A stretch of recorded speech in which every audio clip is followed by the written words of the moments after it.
Day 671 of the Ukrainian War Map, also known as the Russo-Ukrainian War. Juzzy here, and today is another update as I take a simplified and down-to-earth approach to some of the most important happenings on the ground in Ukraine.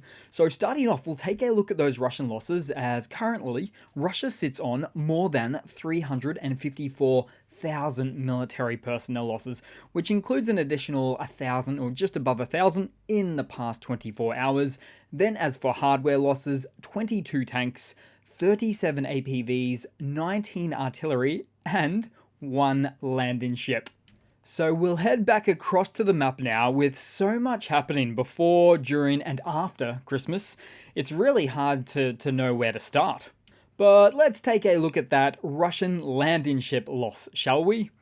As just a few hours ago, a Ukrainian missile or missiles destroyed a 112-meter-long Russian landing ship off the coast of Crimea at the Feodosia port. So we'll zoom right in there for that one, and there we go.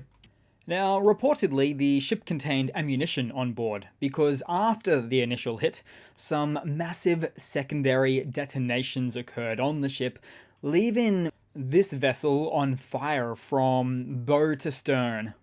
So then, the Russian state media news outlet RIA Novosti reported that the Russian Ministry of Lies said that, the Russian Ministry of Defense said that the ship was just damaged, and that the attack was repulsed by Russian air defenses.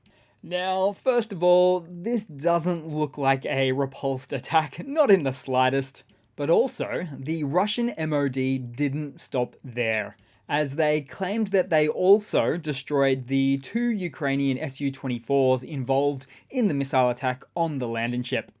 Which is really classic textbook Russia, always playing down their losses and playing up the Ukrainian losses.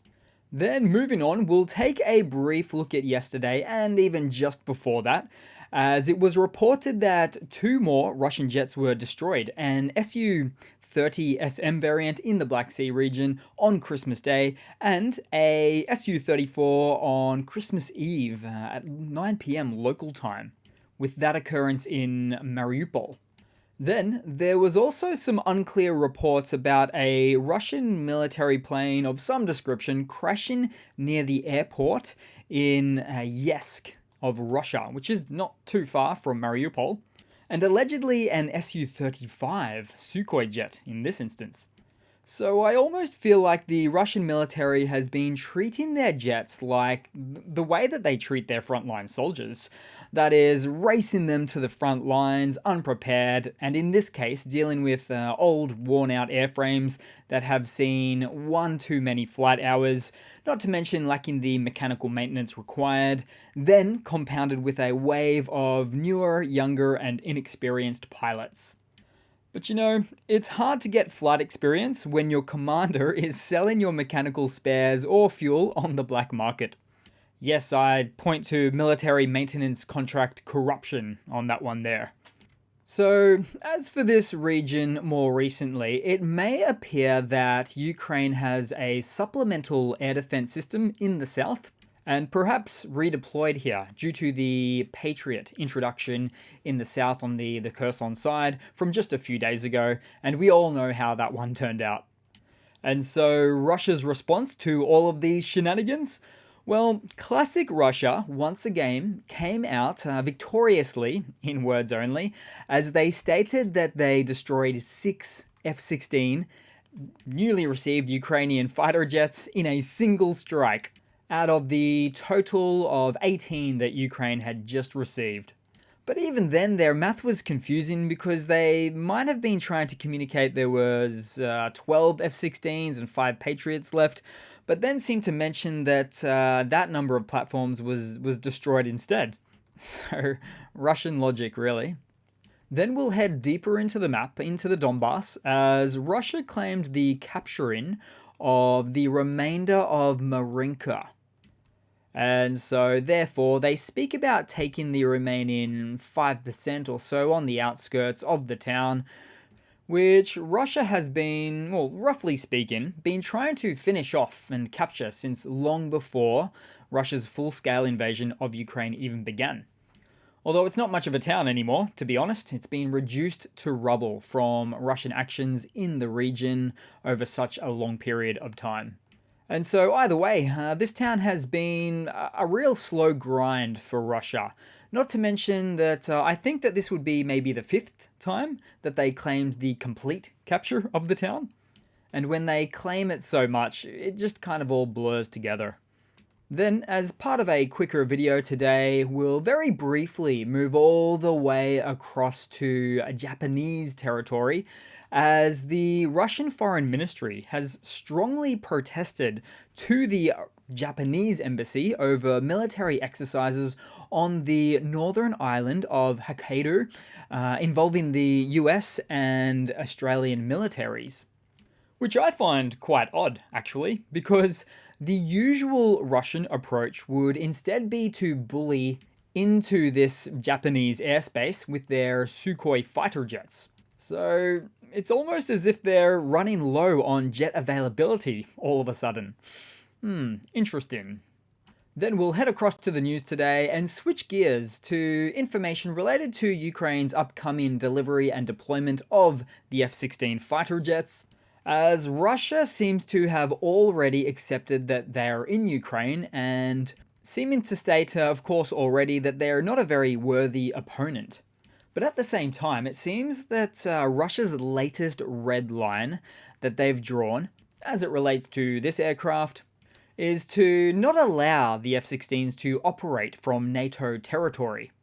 Otherwise, Russia warns it will perform military strikes on those very NATO-protected locations.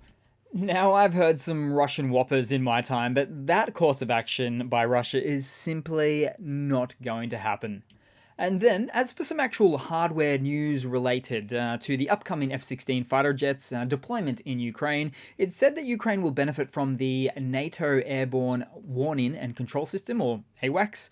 Thus, being equipped with these data links, the F-16 can receive real-time tactical data from NATO's air battle management assets, increasing their effectiveness in combat. And so this real-time data will provide Ukraine's F-16 pilots with valuable information about the air situation, enabling them to better intercept Russian cruise missiles and target high-value assets, such as Russia's increasingly dwindling Air Force fleet. So, Western AWACS and radar-toting jets can serve as airborne quarterbacks, relaying targeting information to the F-16s, thus allowing for more precise and effective attacks. Plus, it's also expected that the new F-16s will have upgraded radar and possibly better missiles, enhancing Ukraine's air combat capabilities. Which means that the Russian military does indeed have their work cut out for them, with what would appear to be the recent arrival of the first batch of F-16s from the Netherlands into western Ukraine. But Russia continues to put on a brave face, stating that there's really nothing for Russia to worry about as it relates to Patriots and, of course, from their superior targeting of, as they say, half a dozen F-16s already. And for events like these, I always say, this is great. Let them think that. Let them think that they are superior, which all comes back to the old Napoleon saying that is to never interrupt your enemy when he is making a mistake. Then headed across to a Russian military mobilization blunder segment. So once again, more Russian recruits are outraged in learning from their lying commanders that their trip to Ukraine will see them sent specifically to the front lines. But they also state that they haven't even seen a rifle in the minuscule 2 weeks of training. Can it even be called training in that case? And we see this type of event play out and be reported so much, as it's not so much a training group as it is a temporary settlement, as they wait around only to receive the unexpected orders of being sent to the front, with only receiving a weapon when they're just a few miles from the front line already in Ukraine. So were they actually to receive weapons during training? For events like these, there probably would have been a lot of mutiny going on. In fact, I speculate that early on there was a violent mutiny event on training grounds, at least one, with a subsequent cover-up. inevitably leading to events like these. No weapons, no training, no opportunity to fight back whatsoever. Then, moving on, and since I really have too many mobilization blunders to report on or that I can poke a stick at right now, here's yet another one about the wives of the mobilized Russian men in Ukraine, as wives, mothers continue to fight the fallout and injustice of the events. So it really looks like these type of protesters within Russia are not going away anytime soon for the Kremlin.